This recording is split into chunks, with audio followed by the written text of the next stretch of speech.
Welcome to my channel. అప్పుని ఇరికించాలని చూసిన రుద్రానికి దిమ్మ తిరిగే షాక్ ఇచ్చిన రాజ్ కావ్య. అసలు ఇదంతా ఎలా జరిగిందో తెలుసుకోవాలి అంటే ఈ వీడియోని చివరి వరకు స్కిప్ చేయకుండా చూసేయండి. ఇంకా రుద్రాని అయితే గదిలో కూర్చుని ఆలోచించుకుంటూ ఉంటుంది, తనలో తానే అనుకుంటూ ఉంటుంది. ఈ ఇంట్లో సమస్యలన్నీ తగ్గిపోతూ ఉన్నాయి, నేను ఏదో ఒకటి ప్లాన్ చేయాలి, ఈ ఇంట్లో వాళ్ళందరూ సంతోషంగా ఉంటే నేనెందుకు ఊరుకుంటాను అని తనలో తానే అనుకుంటూ ఉంటుంది. ఏదో ఒకటి చేసి అప్పునే ఏదో ఒకటి చేయాలి, ఇంకా కావ్యని ఇరికించాలి. వెంటనే ఏదో ఒకటి ప్లాన్ చేసి కావ్యని కూడా ఇరికించాలి. అప్పుని ఏదో ఒకటి చేస్తే కళ్యాణ్ కూడా డిస్టర్బ్ అవుతాడు. ఇంకా వెంటనే నా ప్లాన్ ని అమలు చేయాలి, వీళ్ళిద్దరిని ఏదో ఒకటి చెయ్యాలి అని తనలో తానే అనుకుంటూ ఉంటుంది రుద్రాణి. ఇంతలో వెంటనే రాహుల్ వస్తాడు. రాహుల్ ఏమో రుద్రాణితో అంటాడు, ఏంటి మమ్మీ, ఏంటి ఒక్కదానివే ఏంటి ఆలోచిస్తున్నావు అని అడుగుతాడు రాహుల్. రుద్రాణి ఏమో రాహుల్తో, ఏంట్రా ఏదో ఒకటి చెయ్యాలి, ఈ ఇంట్లో అసలు వీళ్ళందరినీ ఏం చెయ్యాలా అని ఆలోచిస్తున్నాను. అదే కావ్య ప్రశాంతంగా ఉండడం నాకు ఇష్టం లేదు. అది కళ్యాణ్ అప్పు వల్ల అయితే ఏదైనా చేసామనుకో వాళ్ళందరూ డిస్టర్బ్ అవుతారు కదా, అప్పుడు వెంటనే ఇంకా వదిన అన్నయ్య కూడా కలవర్రా అని రుద్రాణి రాహుల్తో అంటాడు. సరే మమ్మీ, నాకు తెలిసిన నా ఫ్రెండ్స్ ఉన్నారు, వాళ్ళని అప్పుని ఏదో ఒకటి అనమని చెప్పి కామెంట్ చేయమని చెప్తాను. అప్పుని వాళ్ళే ఏదన్నా చేశారనుకో అప్పుడు అప్పు బాధపడితే ఇంకా కావ్య కళ్యాణ్ కూడా బాధపడతారు. ఇంతలో రుద్రాణి రాహుల్ని అంటుంది, సరేరా నువ్వే ఏదో ఒకటి ఏదన్నా ప్లాన్ చెప్పు అని రుద్రాణి అడుగుతుంది రాహుల్ని. రాహుల్ ఏమో సరే మమ్మీ, నేనే వాళ్ళకి ఫోన్ చేసి నా ఫ్రెండ్స్కి చెప్తాను అని చెప్పి రాహుల్ రుద్రాణితో చెప్తాడు. ఇంకా రాహుల్ అయితే వాళ్ళ ఫ్రెండ్స్కి ఫోన్ చేసి ఏదో ప్లాన్ చేస్తున్నట్టు మాట్లాడతాడు. ఇంకా రాహుల్ అయితే వాళ్ళకి ఫోన్ చేసి, అరే నేను మీకు ఫోటో పంపిస్తాను, ఆ అమ్మాయిని మీరు ఇలా టీచ్ చేయాలి అని చెప్తాడు రాహుల్. సరే అని చెప్పి ఇంకా వాళ్ళైతే రాహుల్తో సరే అని చెప్పి, సరేరా మేము చూసుకుంటాం, నువ్వేం కంగారు పడకు అని చెప్పి ఫోన్ పెట్టేస్తారు. మరో పక్క ఇంకా అప్పు వెళుతూ ఉంటే ఇంకా నలుగురు కుర్రోళ్ళు వచ్చేసి కామెంట్ చేస్తూ ఉంటారు. ఏంట్రా ఏంటి ఏం మాట్లాడుతున్నారు అని అప్పు దగ్గరకు వచ్చి వాళ్ళని తిడుతుంది. మేము మాట్లాడింది నిజం కాదా? నువ్వు ఆ కళ్యాణ్ గారిని పట్టలేదా? వాడితో ప్రేమ వివాహం చేయలేదా? వాడితో కోర్టు దాకా వెళ్ళలేదా? వాళ్ళ ఆవిడ విడాకులు కూడా ఇచ్చేయడానికి సిద్ధపడింది కదా, ఇదంతా ఎవరి వల్ల? నీ వల్లే కదా అని చెప్పి ఇంకా అప్పుని కామెంట్ చేస్తూ ఉన్నారు. ఇంకా అప్పుకైతే చాలా కోపం వచ్చి వాళ్ళ నలుగురిని కొడుతుంది. వాళ్ళు నలుగురు కూడా చాలా కోపంగా, ఏంటి మమ్మల్ని కొడతావేంటి, ముందు నీది నువ్వు చూసుకో, మమ్మల్ని కొట్టడం కాదు, ఎంతమంది వస్తే అంతమందిని కొడతావా ఏంటి అని చెప్పి కోపంగా అరిచేసి వెళ్ళిపోతూ ఉంటారు. అప్పు, నిన్ను ఊరికినే వదిలిపెట్టాం, నీ అంతు చూస్తాం, నిన్ను అంతకంతా చూస్తాం, సరేనా అని చెప్పి వెళ్ళిపోతారు.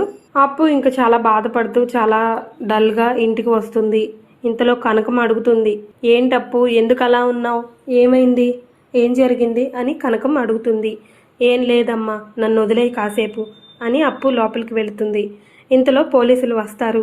ఏంటి ఇక్కడ అప్పు అంటే ఎవరు, ఏంటి బయట పెద్ద గొడవ చేసేసి వచ్చేసి ఇంటికి వచ్చి సైలెంట్ గా కూర్చున్నావా, ముందు స్టేషన్కి నడు నువ్వు అని పోలీసులు అప్పుతో అంటారు. ఇంతలో కనకం ముందుకొచ్చి, ఏంటండి ఏంటి సార్, ఏం జరిగింది అసలు, ఎందుకని మా అమ్మాయిని అలా పిలుస్తున్నారు అని అడుగుతుంది కనకం. కానీ పోలీసులు, ఏంటి బయట నలుగురు కుర్రోళ్ళని బాగా కొట్టొచ్చింది, వాళ్ళు ఊరుకుంటారా, పోలీస్ కంప్లైంట్ ఇచ్చారు, ముందు స్టేషన్కి రాడు, తర్వాత అక్కడ మాట్లాడుకుందాం అని చెప్పి అప్పుని పోలీసులు అయితే అరెస్ట్ చేసి తీసుకెళ్తారు. కానీ వెనకాల కనకం మాత్రం అరుచుకుంటూ, నా కూతురు ఏం తప్పు చేయలేదు సార్, ప్లీజ్ సార్ నా కూతురు వదిలేయండి అని చెప్పి వెనకాలే వెళ్తుంది. కనకం అయితే ఇంకా కంగారు పడుతూ చిన్నాకు ఫోన్ చేస్తుంది. ఎరా చిన్న, ఇలా అప్పుని పోలీసులు అరెస్ట్ చేసి తీసుకెళ్లారా, బయట ఏదో గొడవ జరిగిందంటగా, నాకు చాలా కంగారుగా ఉంది, ముందు నువ్వు ఇంటి దగ్గరికి రారా, అప్పుని తీసుకెళ్లారు అని చెప్పి కనకం చిన్నాకు ఫోన్ చేసింది. చిన్న ఇంకా వెంటనే కనకం వాళ్ళ ఇంటికి వచ్చి, ఏంటి పిన్ని నువ్వు చెప్పేది, నాకేం అర్థం కావట్లేదు, ఉండు ముందు కళ్యాణ్ అన్నకి ఫోన్ చేద్దాం అని చిన్న కళ్యాణ్కి ఫోన్ చేస్తాడు. హలో అన్న, ఇలా అప్పుని పోలీసులు తీసుకెళ్లారు, బయట ఏదో గొడవ జరిగిందంట, నాకు కొంచెం కంగారుగా ఉంది, నువ్వు కూడా రా అన్న, పోలీస్ స్టేషన్కి వెళదాం అని చిన్న కళ్యాణ్కి చెప్తాడు. ఇంకా చిన్న రాహుల్ ఇద్దరు కలిసి పోలీస్ స్టేషన్కి వెళ్తారు. అప్పుని చూసి, ఏంటప్పు అసలు ఎందుకు నీకు గొడవలన్నీ, ఏం జరిగింది చెప్పు అని అంటాడు అప్పుతో కళ్యాణ్. ఇంకా చిన్న ముందుకు వచ్చి కళ్యాణ్తో అన్నాడు, ఏంటన్నా అప్పుని అలా అంటావు, గొడవలు ఎందుకని అంటావేంటి, అసలు వాళ్ళు ఏమన్నారో తెలుసా, మీ ఇద్దరు గురించే కామెంట్ చేశారంటన్నా, అందుకే అప్పు తట్టుకోలేక కొట్టింది వాళ్ళని, మా ఇద్దరి గురించి ఏం మాట్లాడారా వెతవల్లారా అని చెప్పి ఇంకా కళ్యాణ్ అయితే పోలీసుల దగ్గర ఉన్న లాఠీ తీసుకుని వాళ్ళ నలుగురిని చితక్కొడతాడు. ఇంతలో పోలీసులు వస్తారు, ముందుకి ఆపడానికి ట్రై చేస్తారు, కానీ ఆగడు కళ్యాణ్. కొడుతూనే ఉంటే ఇంకా ఏంటి ఇన్స్పెక్టర్ వచ్చి, ఏంటి ఇది పోలీస్ స్టేషన్ అనుకుంటున్నారా, ఏమనుకుంటున్నారా అసలు, ముందు మీరు వీళ్ళని కూడా వీడిని కూడా లోపలయ్యండి అని చెప్పి పోలీసులు ఇన్స్పెక్టర్ కానిస్టేబుల్తో అన్నాడు. ఇంతలో కళ్యాణ్ని తీసుకెళ్లి స్టేషన్ లోపల వేస్తారు. ఇంకా ఇన్స్పెక్టర్ అయితే రాజుకి ఫోన్ చేసి, ఇలా కళ్యాణ్ అనే వ్యక్తిని మేము అరెస్ట్ చేసాం, మీ తమ్ముడిని, ముందు మీరు వచ్చి తీసుకెళ్ళండి, స్టేషన్కి వచ్చి గొడవ చేశాడు, అందుకే సెల్లో వేశాము అని చెప్పి పోలీసులు రాజుకి చెప్తారు. ఇంతలో రాజు ఒక్కసారిగా షాక్ అయ్యి ఫోన్ పెట్టేస్తే ఇంకా కావ్యతో మాట్లాడుతూ ఉంటాడు. ఏంటి అసలు ఇదంతా, ఎందుకు ఇలా జరుగుతుంది, ఏదో గొడవ మీద కళ్యాణ్ని అప్పుని అరెస్ట్ చేశారంట. అదేంటండి, వాళ్ళిద్దరు ఏం చేశారు, అసలు ఏంటండి కళ్యాణ్కి ఇలా అసలు మనశ్శాంతి లేకుండా పోతుంది, అసలు ఏం జరిగిందని మనకి ఇన్ని సమస్యలు, అసలే కళ్యాణ్ అనామిక గురించి బాధలో ఉన్నాడు, మళ్ళీ ఇదేం సమస్య అండి అని ఆలోచిస్తూ చెప్తూ ఉంటుంది కావ్య రాజ్తో. రాజ్, ఏం పర్లేదులే, మనం ఉన్నాం కదా, నువ్వేం భయపడకు, మనం ధైర్యం చెప్దాం, పద ముందు స్టేషన్కి వెళ్దాం, ఏం జరుగుతుందో నాకు ఏం అర్థం కావట్లేదు, వాళ్ళిద్దరి గురించి ఎవరో బ్యాడ్గా మాట్లాడారని కళ్యాణ్ ఇంకా వాళ్ళని కొట్టాడంట, పోలీసులు తీసుకెళ్లి లోపలేశారు అని రాజ్ కావ్యతో మాట్లాడుతూ ఉన్నాడు. రాజ్ ఇంకా కావ్య స్టేషన్కి రాగానే ఇంకా పోలీస్ ఇన్స్పెక్టర్తో మాట్లాడతారు. సరే అయితే సార్, ఏదో అయిపోయింది, వాళ్ళని రిలీజ్ చేయండి సార్ అని ఇన్స్పెక్టర్తో మాట్లాడతాడు రాజ్.